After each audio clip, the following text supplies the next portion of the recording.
Assalamualaikum semuanya. Welcome to my channel.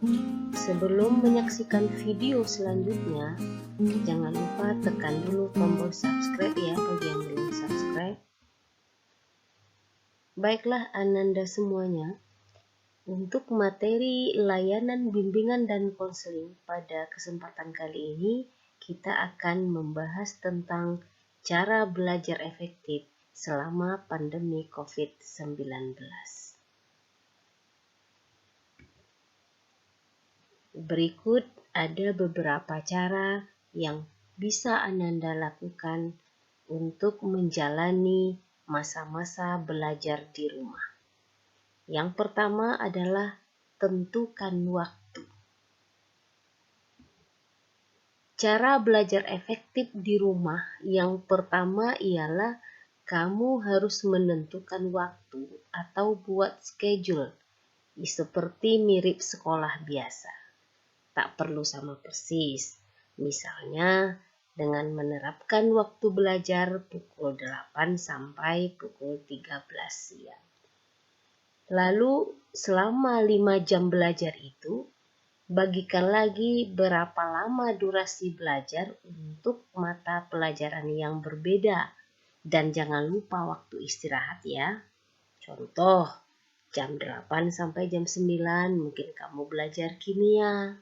Jam 9 sampai jam 9.30 saatnya istirahat. 9.30 sampai 10.30 belajar bahasa Inggris. 10.30 sampai jam 12 belajar biologi contohnya. Nah, dengan menentukan waktu seperti ini, jadwal belajar kamu akan lebih terfokus dan kamu pun tidak ketinggalan pelajaran. Selanjutnya, rapikan meja belajar. Nah, bagi yang tidak memiliki meja belajar di rumah, artinya merapikan tempat belajar dimanapun biasanya Ananda semua belajar. Nah, setelah menentukan waktu, cara selanjutnya ialah dengan merapikan meja belajar ataupun tempat belajar. Gimana kamu mau rajin dan semangat kalau meja belajar kamu berantakan?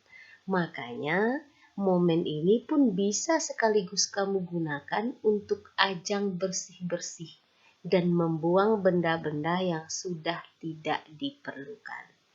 Pastikan meja belajar kamu cukup luas dan lengang supaya kamu bisa belajar dan berkreasi dengan bebas. Sediakan juga tempat sampah di dekat meja belajar. Terakhir, supaya ada sedikit penyejuk, kamu bisa meletakkan tanaman hias atau akuarium kecil. Atau bisa juga kamu pampangkan kata-kata motivasi di meja belajarmu agar kamu tetap semangat.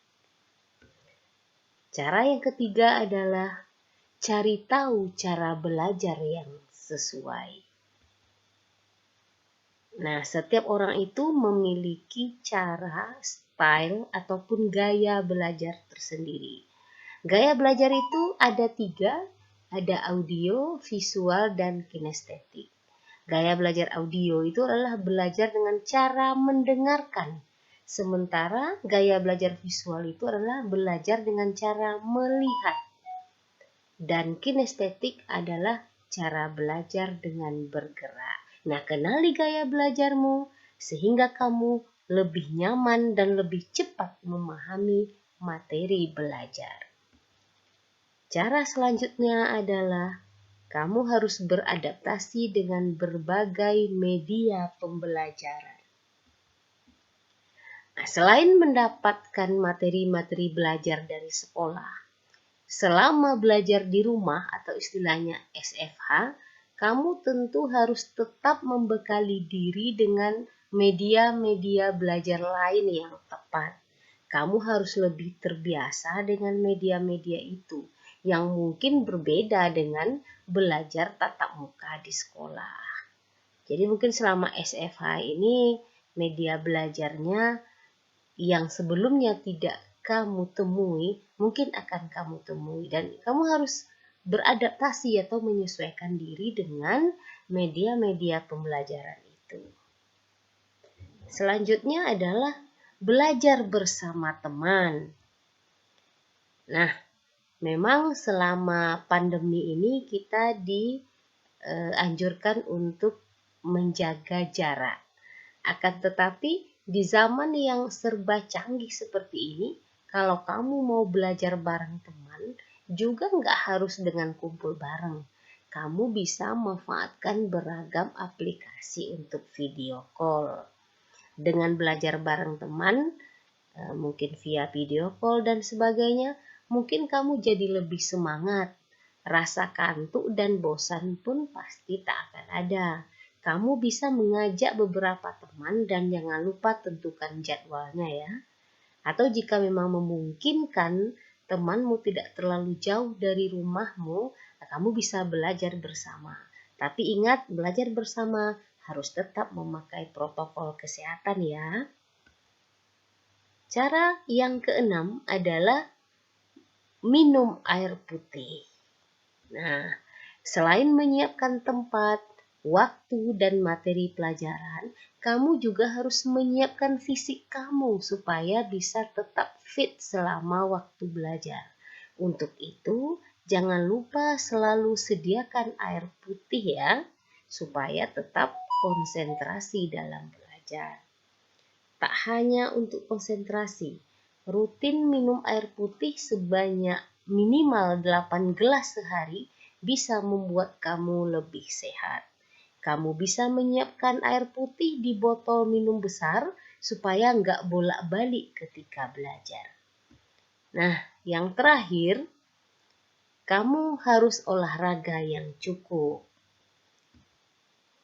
Cara belajar efektif di rumah yang terakhir dan nggak boleh ketinggalan adalah berolahraga. Kamu bisa melakukan olahraga ringan ketika jam istirahat. Mungkin cukup dengan sit up atau meregangkan kaki, tangan, dan leher. Gunanya supaya badan kamu tetap bugar dan otak pun bisa terus siap. Dengan berolahraga, kamu pun bisa terus semangat selama waktu belajar berlangsung, alias tidak bikin ngantuk. Dan ketika ada waktu luang, umpamanya di sore hari, kamu bisa juga olahraga di sekeliling rumahmu. Tapi ingat ya, tetap memakai masker, tetap menjaga protokol kesehatan. Nah, itulah beberapa cara belajar efektif di rumah yang bisa kamu terapkan. Tetap stay di rumah dan jangan keluar kalau memang tidak terpaksa banget. Ingat, kesehatan adalah segalanya. Tanpa badan dan jiwa yang sehat, kamu tidak akan bisa beraktivitas. Tetap semangat dan berdoa. Semoga semuanya baik-baik saja. Nah, dari 7 cara di atas, apa saja yang sudah kamu lakukan selama belajar di rumah? Silakan jawab di kolom komentar ya. Dan jangan lupa tuliskan nama dan kelasmu. Selamat menjalani studi from home atau belajar dari rumah. Jangan lupa bahagia. Terima kasih telah menonton video ini. Silakan like, komen, dan share. Assalamualaikum warahmatullahi wabarakatuh.